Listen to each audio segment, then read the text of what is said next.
Et bienvenue sur Mardi Collection où chaque mardi je vais vous présenter un film de ma collection et pour ce premier épisode j'ai choisi un film de science-fiction qui est sorti au cinéma il y a un petit peu plus de 10 ans, qui avait floppé au box-office à l'époque mais qui aujourd'hui a atteint un certain statut. Alors on peut peut-être pas parler de film culte non plus, mais en tout cas il a atteint un certain statut, notamment en Blu-ray DVD, il s'est pas mal vendu. Je vais vous parler du film Age of Tomorrow, qui n'est pas un scénario original mais qui est un scénario adapté d'une nouvelle japonaise qui s'appelle All You Need Is Kill, que je vous invite à lire sous format roman ou sous format manga. Et donc on est sur un film de SF. Et pourquoi je voulais vous parler de ce dernier? Parce que j'ai été à la Nuit de l'Envahisseur à l'Institut Lumière et ils l'ont passé, et c'est vrai que j'avais oublié à quel point ce film est vraiment excellent du début à la fin.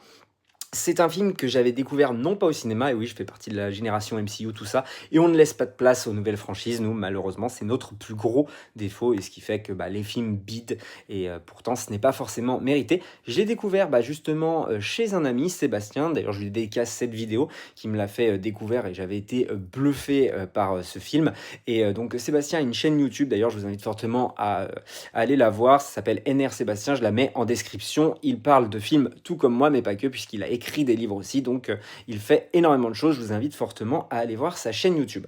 Et merci à lui de m'avoir fait découvrir ce film, du coup. C'est un film, du coup, où on va vivre, mourir et recommencer, voilà, comme c'est si bien écrit ici même, où on va suivre Tom Cruise et Emily Blunt. Tom Cruise qui va mourir et qui va tout simplement revivre chaque fois la même journée. Alors vous allez me dire que c'est un concept pompé, etc. Mais là, je trouve que ça marche très très bien. Le concept fait avancer l'histoire, et quand ce n'est pas le cas, je trouve que c'est vraiment très très drôle. Et donc c'est tout à leur honneur. L'action est très très bien filmée aussi. C'est un film extrêmement bien shooté, vraiment, c'est très très beau à voir visuellement. Il y a de vrais décors apocalyptiques, notamment de Paris, de la Tour Eiffel, tout ça, donc ça marche très très bien. Et donc on va avoir ce duo d'acteurs choc, qui a Tom Cruise et Emily Blunt. D'ailleurs, ça aurait pu être Brad Pitt, qui avait déjà collaboré avec le réalisateur, mais il a refusé le rôle parce que le réalisateur c'est Doug Liman, réalisateur de Mrs. Smith, du premier Jason Bourne, et puis dernièrement, notamment, il avait fait avec Tom Cruise Barry Seal.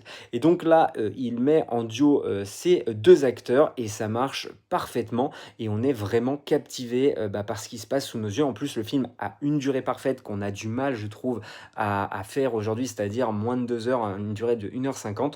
Le film passe à une vitesse folle. Normalement, il devrait y avoir une suite qui est prévue depuis 10 ans mais qui ne s'est jamais faite, donc j'espère que ce sera bientôt le cas. Voilà pour ma petite présentation de Age of Tomorrow.